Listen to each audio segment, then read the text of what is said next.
Hello बच्चों, आज का हमारा टॉपिक है कि प्रेरकत्व क्या है। देखिए, जब किसी कुंडली से धारा बहती है तब यह चुंबकीय क्षेत्र उत्पन्न करती है।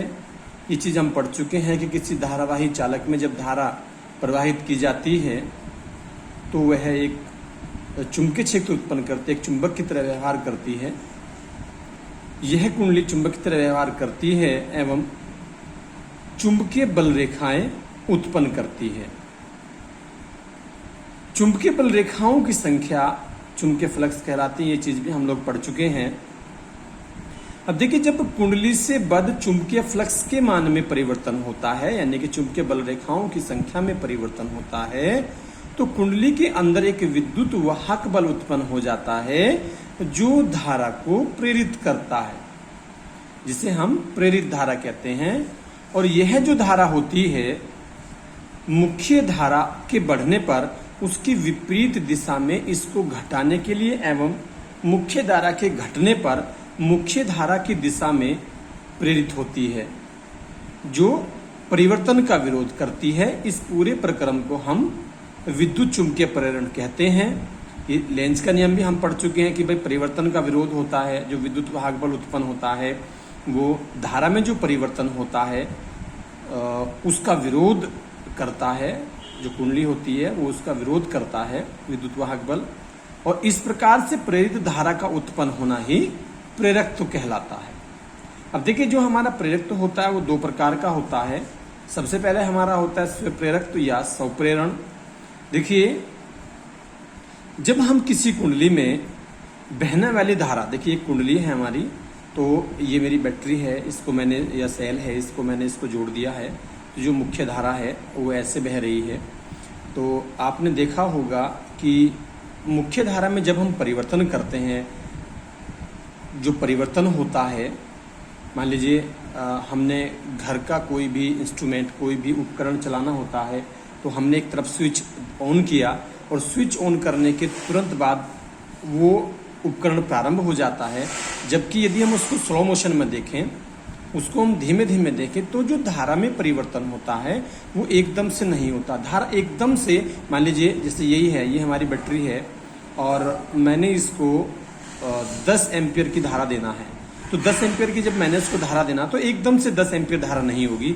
ये पहले 1 एम्पियर होगी, फिर 2 एम्पियर होगी, 0 से पहले बढ़ेगी, फिर 1 एम्पियर होगी, फिर 2 एम्पियर होगी, फिर 3 एम्पियर होगी। और जैसे जैसे हम धारा का मान बढ़ाते जाएंगे तो ये जो मेरी कुंडली है एक चुंबकीय क्षेत्र उत्पन्न करती है। और चुंबकीय क्षेत्र में हम लोग जानते हैं कि एक चुंबक की तरह व्यवहार करती है और चुंबक से चुंबकीय बल रेखाएं निकलती है, यानी कि फ्लक्स निकलता है। तो धारा के मान बढ़ाने पर चुंबकीय फ्लक्स में परिवर्तन होता है। और जब चुंबकीय फ्लक्स में परिवर्तन होता है तो कुंडली के अंदर एक विद्युत वाहक बल उत्पन्न हो जाता है, जो इस कारण का विरोध करता है कि धारा का मान क्यों बढ़ाया जा रहा है या धारा का मान क्यों घटाया जा रहा है। देखिए, जब धारा का मान बढ़ता है तो इस कुंडली के अंदर एक प्रेरित धारा उत्पन्न हो जाती है, जो इस बात का विरोध करती है कि इस धारा को क्यों बढ़ाया जा रहा है। तो ये इसके विपरीत दिशा में, देखिए यहाँ पर जो प्रेरित धारा होगी वो इसकी विपरीत दिशा में उत्पन्न हो जाती है, प्रेरित हो जाती है।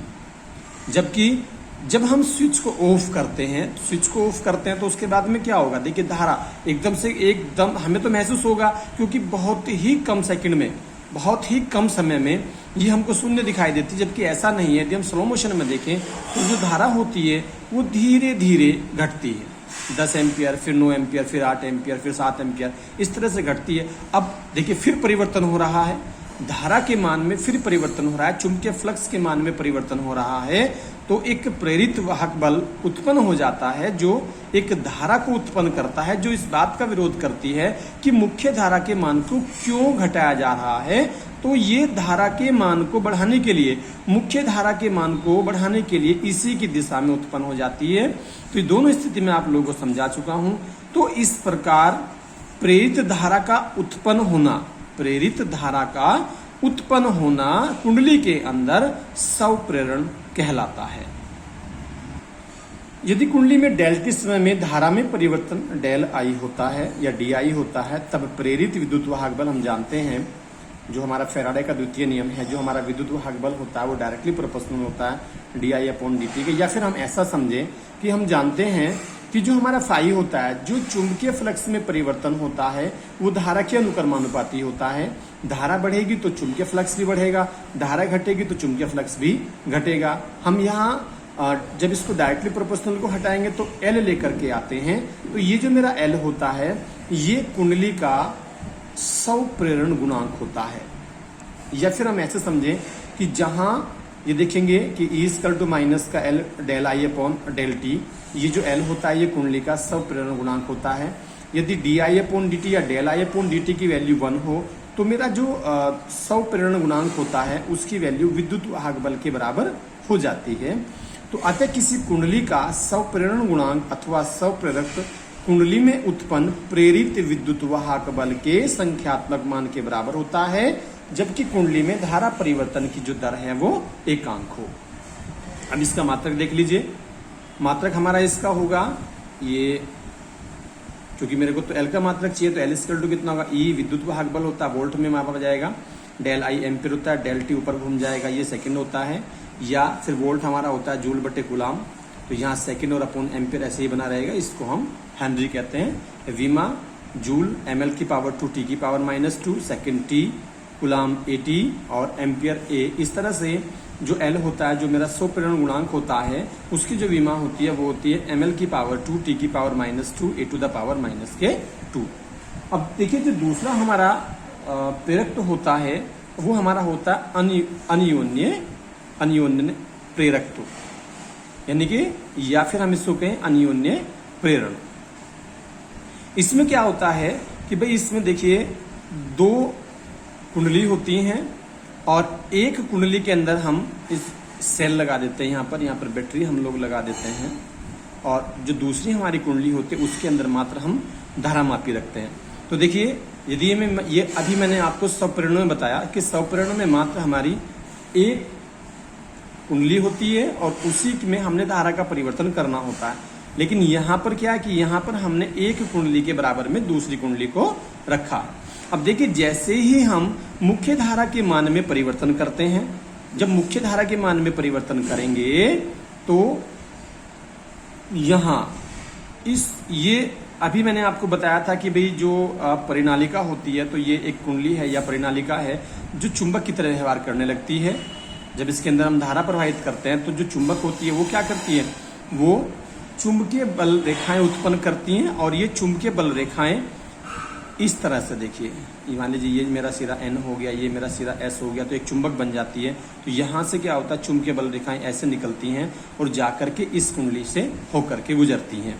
तो जैसे जैसे हम धारा का मान बढ़ाते जाएंगे तो इस कुंडली के अंदर से गुजरने वाले चुंबकीय फ्लक्स के मान में परिवर्तन होता रहता है। और जब चुंबकीय फ्लक्स के मान में परिवर्तन होता है तो उससे इसके अंदर एक विद्युत वाहक बल उत्पन्न हो जाता है, प्रेरित विद्युत वाहक बल उत्पन्न हो जाता है, जो एक धारा को उत्पन्न करता है, जो इस बात का, यानी कि ये जो धारा में परिवर्तन हो रहा है, जो इस बात का विरोध करती है और इस कुंडली के अंदर एक प्रेरित धारा उत्पन्न हो जाती है। तो कुल मिलाकर के हम ये समझें कि एक कुंडली के माध्यम से दूसरी कुंडली के अंदर हमने प्रेरित धारा का जो उत्पन्न होना होता है वो हमारा अन्योन्य प्रेरक कहलाता है। या फिर हम समझे, देखिए यहाँ पर क्या चीज है, यहाँ पर कुंजी को हमने बंद किया हुआ है, यानी कि इसको परिपथ को हमने चला दिया है। यहाँ पर हम देखिए परिपथ पहले से ही चलायमान था, लेकिन इसके बाद में हमने फिर यहाँ पर इसको कुंजी को खुला कर दिया। तो उससे क्या होगा, देखिए मुख्य मान जो हमारी इस वाली कुंडली में होगा तो मुख्य धारा के जो मान होगा उसमें कमी आएगी, वो एकदम से घटेगी, 10, 9, 8, 7 इस तरह से घटेगी। तो जबकि जब मुख्य धारा के मान में कमी होगी तो जो चुंबकीय क्षेत्र है ये एक मजबूत चुंबक नहीं बनेगा और चुंबकीय बल रेखाओं की संख्या में लगातार गिरावट आती रहेगी। और जो चुंबकीय बल रेखाओं में गिरावट होना यानी कि चुंबकीय फ्लक्स के मान में परिवर्तन होगा, और जब चुंबकीय फ्लक्स के मान में परिवर्तन होगा तो इसमें एक प्रेरित विद्युत वाहक बल उत्पन्न हो जाएगा, जो एक प्रेरित धारा को उत्पन्न करेगा, जो मुख्य धारा को बढ़ाने का प्रयास करता है। यहाँ पर क्या चीज है, मुख्य धारा बढ़ रही है, ये बढ़ रही है तो ये उसके बढ़ने का विरोध कर रहा है, यहाँ पर उसके घटने का विरोध कर रहा है, इसी के लिए इसी की दिशा में धारा प्रेरित हो जाती है। कंडीशन वही है। कंडीशन बिल्कुल स्वप्रेरण की तरह ही है, बस उसमें क्या है कि उसमें एक कुंडली थी जबकि इसमें 2 कुंडली हैं। देखिए जो पहले वाली हमारी कुंडली होती है हम उसको प्राथमिक कुंडली, और जो दूसरी कुंडली होती है उसको द्वितीय कुंडली हम लोग कहते हैं। तो यदि प्राथमिक कुंडली में डेल टी समय में धारा में परिवर्तन डेल I1 है, तब भाई जो हमारा प्रेरित विद्युत वाहक बल होता है वो डायरेक्टली प्रोपोर्शनल होगा माइनस के del I1 upon del T के, या फिर हम ये समझें कि जो दूसरे वाली कुंडली होती है उसके चुंबकीय फ्लक्स के मान में जो परिवर्तन होता है पहले वाली यानी कि प्राथमिक कुंडली में बहने वाली धारा के कारण, तो जो हमारी द्वितीयक कुंडली होती है उसका जो चुंबकीय फ्लक्स होता है, चुंबकीय फ्लक्स में जो परिवर्तन होता है वो प्राथमिक कुंडली में बहने वाली धारा के ऊपर डिपेंड करता है, डायरेक्टली प्रोपोर्शनल टू I1, यानी कि φ2 इक्वल टू हो जाएगा MI1, जहां जो M है वो अन्योन्य प्रेरण गुणांक मेरा कहलाता है। तो E2 इक्वल टू, अब देखिए E2 को हम लोग जानते ही हैं, E2 तो कितना है, वही है d/dt ऑफ किसका, I1 का। अब जो I1 है वो यहाँ से हम लोग देखें तो वो कितनी है, MI1 है, या φ2 हम समझें तो φ2 का वैल्यू हमने यहाँ पर रखा MI1, M बाहर चला जाएगा तो ये आ जाएगा dI1 अपॉन d2। तो कुल मिलाकर के जो M का वैल्यू हमें प्राप्त होगा E2 upon dI1 upon dt। यदि मेरा dI1 अपॉन dt का वैल्यू 1 है तो जो मेरा M होगा यानी कि अन्योन्य प्रेरण गुणांक होगा उसका वैल्यू विद्युत वाहक बल के बराबर होगा ये जो E2 है यानी कि दूसरे वाली जो कुंडली है यानी कि द्वितीय कुंडली में। अतः 2 कुंडलियों के बीच अन्योन्य प्रेरण गुणांक द्वितीय कुंडली में उत्पन्न प्रेरित विद्युत वाहक बल के संख्यात्मक मान के बराबर होता है, जबकि प्राथमिक कुंडली में बहने वाली धारा परिवर्तन की दर एकांक हो। यानी कि जो पहले वाली कुंडली है उसमें जो हमारी धारा जो परिवर्तन हो वो तो एकांक हो, तो सीधी सी बात है जो मेरा अन्योन्य प्रेरण गुणांक होता है वो जो द्वितीय कुंडली होती है उसमें उत्पन्न प्रेरित विद्युत वाहक बल के बराबर होता है, उसके संख्यात्मक मान के बराबर होता है। इसका मात्रक और विमा जिस तरह स्वप्रेरण गुणांकित होते हैं उसी तरह से अन्योन्य प्रेरण गुणांक के मात्रक और विमा भी ज्ञात किए जा सकते हैं। तो उम्मीद करता हूं बच्चों आपको स्वप्रेरण गुणांक, प्रेरकत्व और अन्योन्य प्रेरण गुणांक अच्छे समझ में आए होंगे। यदि आपको कोई समस्या रही होगी तो आप मुझे व्हाट्सएप करिए, इसको पुनः समझाया जाएगा। धन्यवाद।